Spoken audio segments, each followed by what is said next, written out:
Oh, ladies and gentlemen, the stress of finding the cool movies. Well, not really stress, but I'm obsessed. I'm obsessed. Three awesome top movies I'm recommending here on the Peter Welsh Show podcast today. Lads, if you haven't seen these, or even if you've seen them before, you gotta get out the VHS maybe, or even the DVD, or hell, if you got it on Blu-ray, perfect, or if you've got it on your streaming service, get it out now.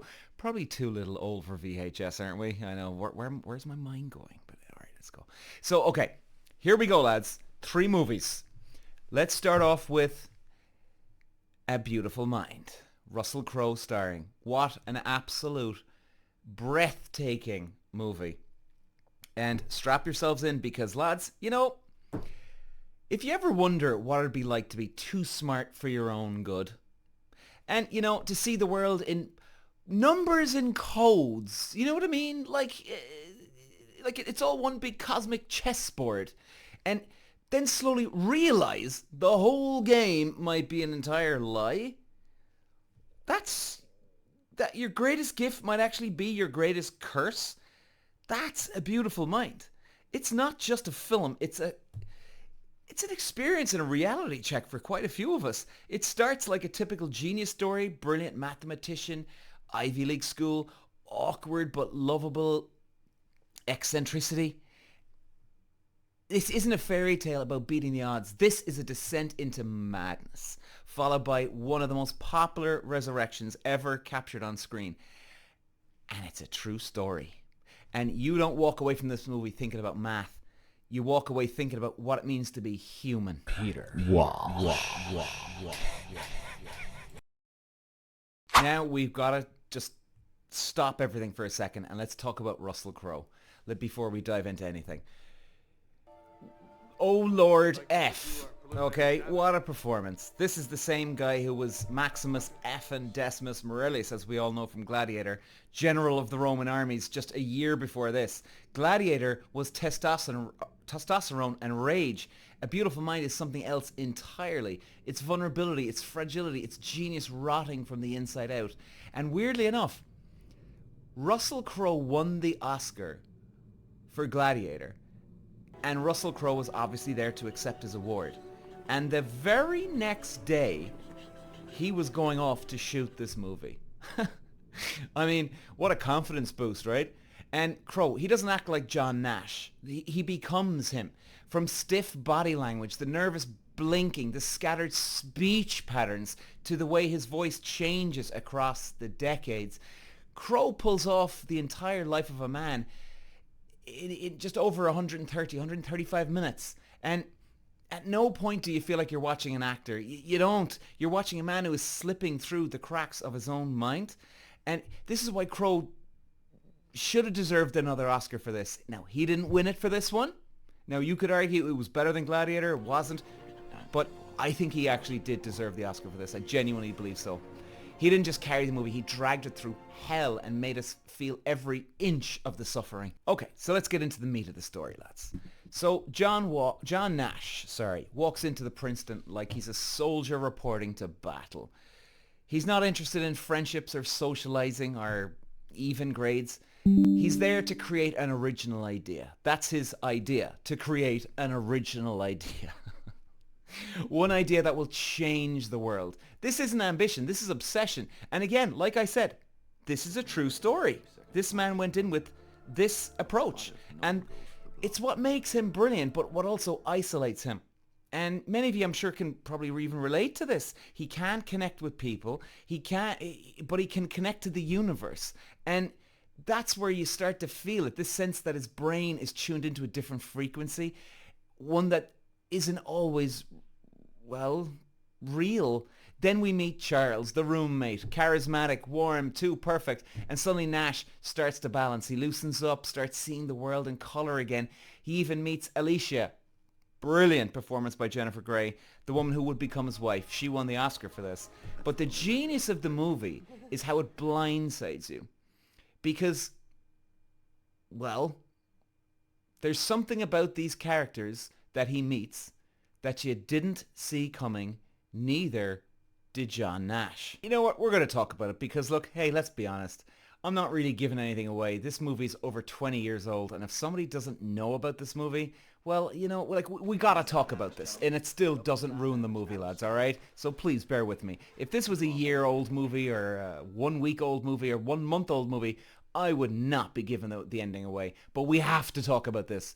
So let's hit pause and talk about the real John Nash for a second. He was a legit mathematician god. The Nash equilibrium changed economics. True story. He was brilliant, arrogant, deeply antisocial, and diagnosed with paranoid schizophrenia in his early 30s.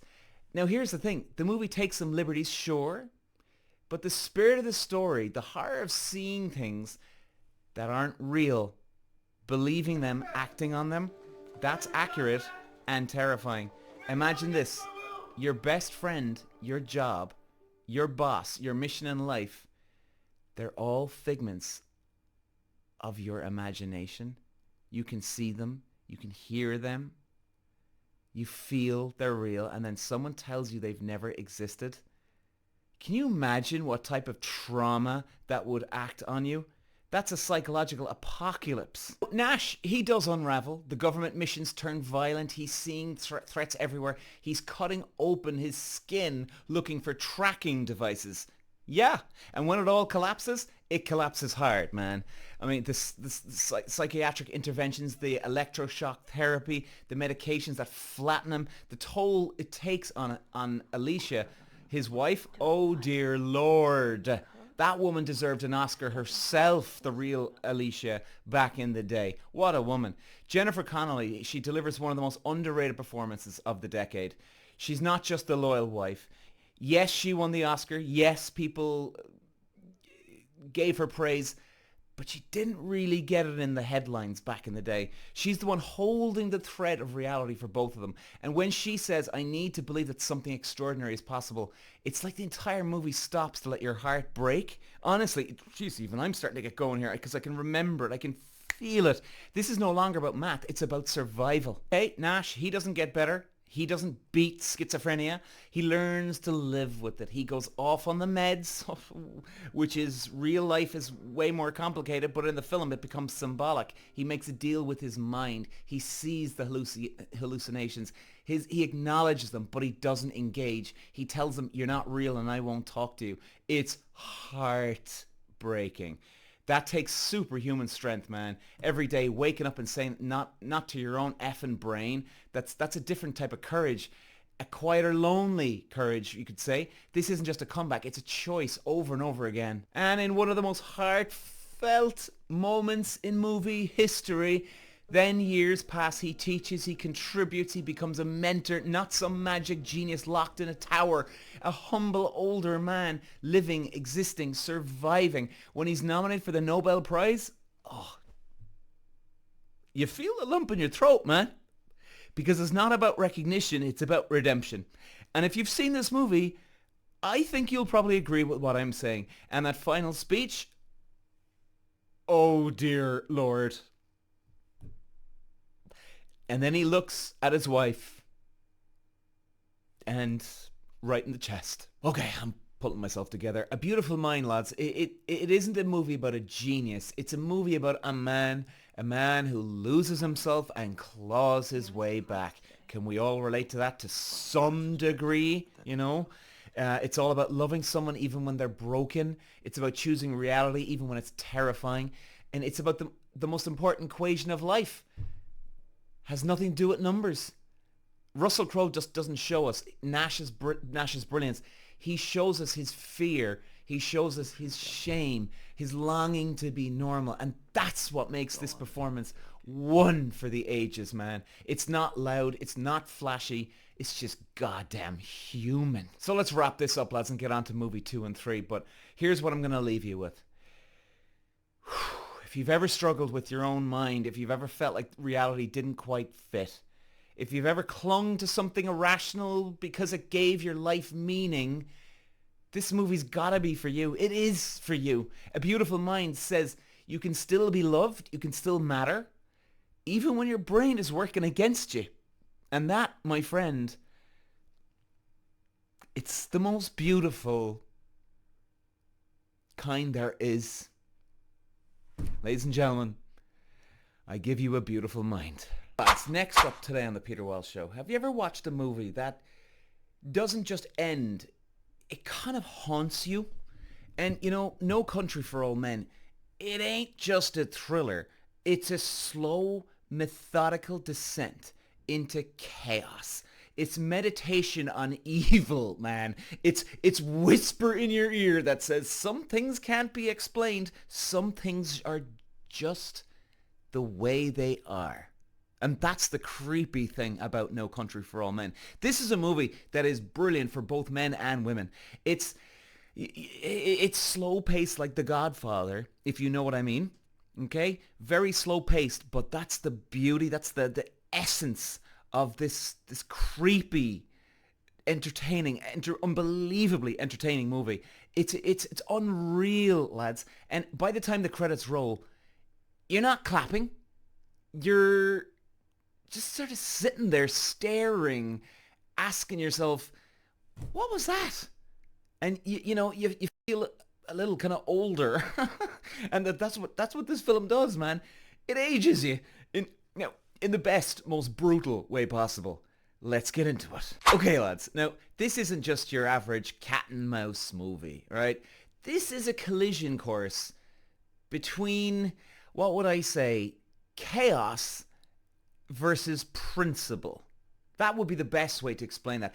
Kind of a blue-collar hunter stumbles onto a briefcase full of drug money in the middle of the desert, and what follows? Just death in the form of, well, I don't know, but played by Javier Bardem in what might be one of the most terrifying performances since Hannibal Lecter chewed the scenery. I mean, this guy, he won the Oscar for this movie. He's a freak. Let me repeat that again. The guy is a goddamn freak. How the hell he even made those facial expressions could get even through this movie. You know, you've got 3 players on the board. A guy who makes one bad decision to keep that money. You've got a force of nature, not a man, and with fate, with a bad haircut and a coin. And you've got the old cowboy watching the world unravel from the sidelines and realizing he's not cut out for this new era. Now, it's adapted from I think it's Cormac McCarthy's novel, lads. The Coen brothers stripped this film down to the bone. There's no score. There's no filler, just raw atmosphere, just set in the 1980s in Texas. And the film, it's a postmodern Western drenched in silence, in dread, philosophical doom. And, you know, it's a film that asks, what if evil just doesn't make sense? What if justice is not guaranteed? As slow-paced as the movie is, when it kicks off, man. I mean, you're on the edge of your seat. You know, you've got Josh Brolin. He's on the run with the money, okay? Brilliant performance, too, I gotta admit, by him. And then you've got Sugar. I think it's Sugar. I'm sorry, guys. I can barely pronounce the name.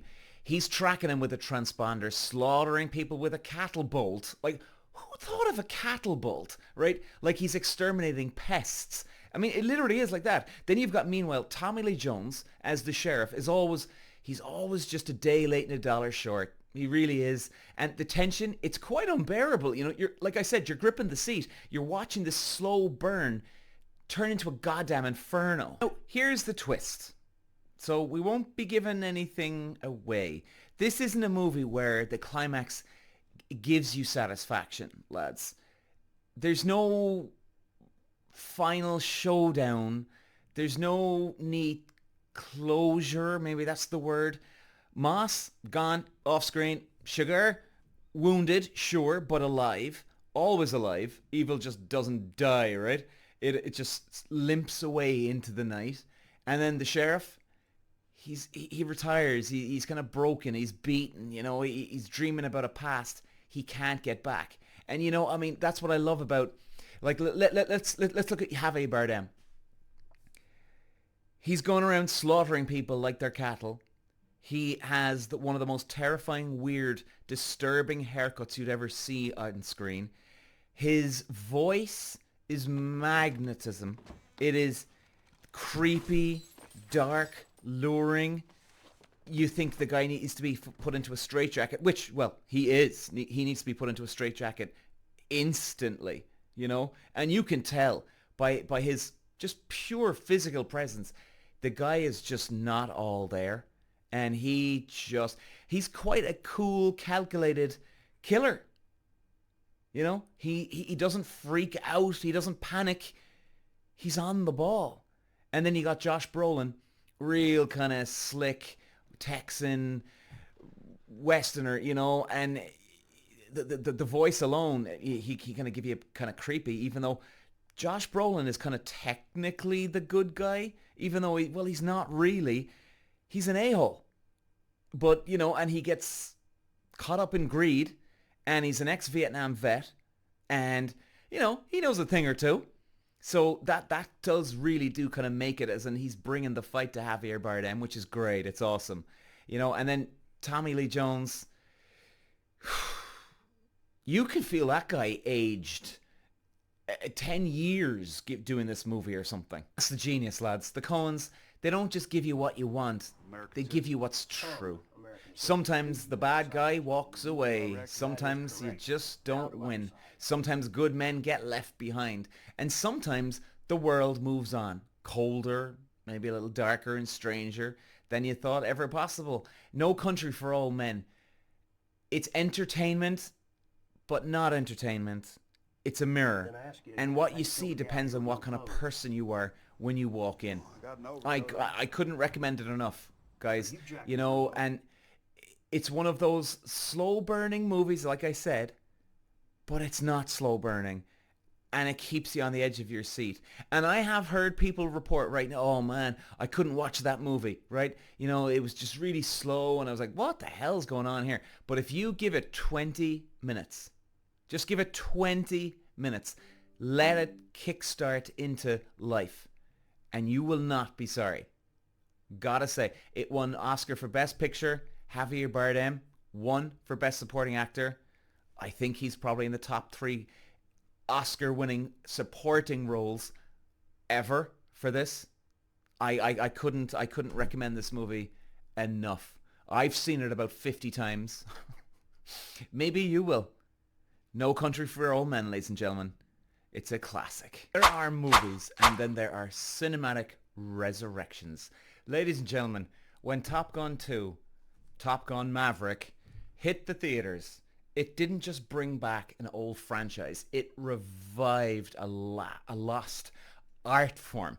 I mean, this is not just a sequel. It's a statement. And today, I want to tell you why it's one of the greatest cinematic experiences of the last 20 years. It is unbelievable. Now, I know it's been out a few years, right? But a lot of people have not seen it still. You don't need to be a fan of fighter jets. You don't need to be a real Tom Cruise diehard fan. Believe me, if you've ever sat in a theater and wanted to feel something, anything, then this is one of the films that's just absolutely delivers. Unapologetically, emotionally, physically. It's not just a movie, it's a ride. And trust me, I'm not the only one who thinks so. I walked out of the cinema after my first viewing, and I heard two women, maybe in their 30s, say, I'd go watch that again right now. No hesitation. And I thought, yes, exactly. This movie hits everyone, guys. Peter. Wow. Let's talk about what Hollywood's been missing for quite some time. Real movie stars, man. And, you know, we've got actors. We've got talent. But where are the icons? Where are the names that light up a screen on just their presence alone? For years, movie stars have taken a back seat to IP, capes, universes, multiverses. You know the drill. But then along Top Gun Maverick. And suddenly everyone remembers, oh, yeah, Tom Cruise. He's not just acting, he's flying, man. Literally flying, too. He's risking his life for a real performance. Yeah, in some of the scenes. You know, this guy doesn't mess around. No CGI safety nets. And suddenly, the room goes quiet because you can feel the stakes. And that's when it hits me. This guy isn't just starring in a movie. He is the movie. Cruise was a titan back in the 80s, 90s, guys. He really came to form. Risky Business, Rain Man, A Few Good Men, and of course Top Gun. And that smirk, the charisma, that edge. Then time passed. The industry kind of changed. Superheroes became the new gods for a while. Tom didn't disappear. He shifted. Mission Impossible kept him in the game, sure. But it wasn't until Maverick that people sat up and realized this man isn't just holding on, he's getting better. And let's be honest, how often do we see that in the industry? A guy from the 80s returning decades later with more presence, more energy, and more humanity than ever before. From the opening notes, lads, of the iconic theme to the IMAX blasting aerial stunts, Tom Cruise, Maverick, builds a feeling you can't fake. Authenticity. And I can't say the word properly. They've trained real pilots with real pilots. They flew real planes, or in the back, sorry. Cruise insisted on real danger, really pushing the envelope here. And you feel it in every frame. Your hands kind of grip the seat, you kind of hold your breath. You smile like a kid again. It's not just spectacle, it's soul. Maverick is older, more scarred, more reflective, but still goddamn sharp. And still dangerous, There's heart here. There's regret. There's humanity. The moment the mission begins, like the real one, lads. Oh man, the real mission. The entire theater held its breath. You're right in the cockpit with the lads. And the third act, that's not just action, man. That is goddamn emotion. It's risk. It's brotherhood. It's legacy. It's a finale that reminds you why you go to the movies in the first place. The ultimate payoff. By the time the credits roll, lads, you don't just watch it again. You need to. And because you just felt something you haven't felt in a long time. A movie that grabs your soul and shakes it awake. That's what this first hour is all about, man. Top Gun Maverick doesn't just bring back a character. It brings back a feeling. And now we go deeper because the second act is what this movie means. So what does it mean when a movie like this comes along? It means the audience is starving for real stakes, lads, for real people, and for that raw physical presence that actors like Tom Cruise bring. We've been sold pixels and distractions. Maverick delivers cinema. And let's zoom out. Why did this film, excuse me, not a Marvel, not a reboot, become a global sensation? It didn't just succeed. It goddamn dominated. The answer is trust. Audiences trusted Cruise. They knew he meant it, lads. Every interview, every behind-the-scenes clip, it was clear he wanted you to feel what he felt. And this wasn't a job. It was a mission. And guess what? It brought people back to theaters. It really did. Not just young people, but people in their 40s, 50s, 60s, parents, couples, women, men, everyone. This movie reminded us of what star power really truly is, and that is Tom Cruise, man. It's not just showing up on a red carpet. It's about delivering every single goddamn time. And Cruise does this. Cruise didn't just revive a franchise. He reminded the entire industry that practical filmmaking, real risk, and emotional depth still matter. And we live in an age of algorithms, autoplay, but when a man flies a jet at 600 miles an hour to make you feel something, you pay attention. What really hit me was this. Maverick, as a character, he's older. He's dealing with regret, with loss. He's not just a hot shot anymore. He's a human, and that's where the movie lives, that emotional undercurrent between Maverick and Rooster, the ghost of Goose, the burden of legacy. That's what gives this film weight. And this isn't just adrenaline, it's emotionally earned.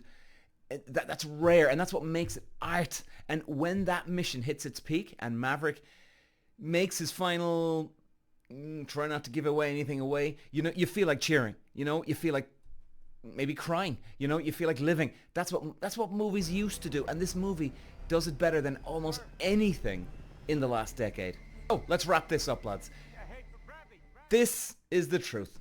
Top Gun Maverick isn't just a great sequel, it's a cultural reset, a reminder that the art of blockbuster filming is not dead. Stars still matter, and that we will still crave stories about courage, redemption, and human connection, This is a film that people talk about on the way out of the cinema, and it sparks conversation, emotion, Nostalgia, definitely. Hope, watch it, share it, experience it, lads. Because in a world of forgettable content, Tom Cruise Maverick, Top Gun Maverick, is unforgettable. And Tom Cruise, he's not just back, baby. He's better than ever. Peter. Wow. Wow.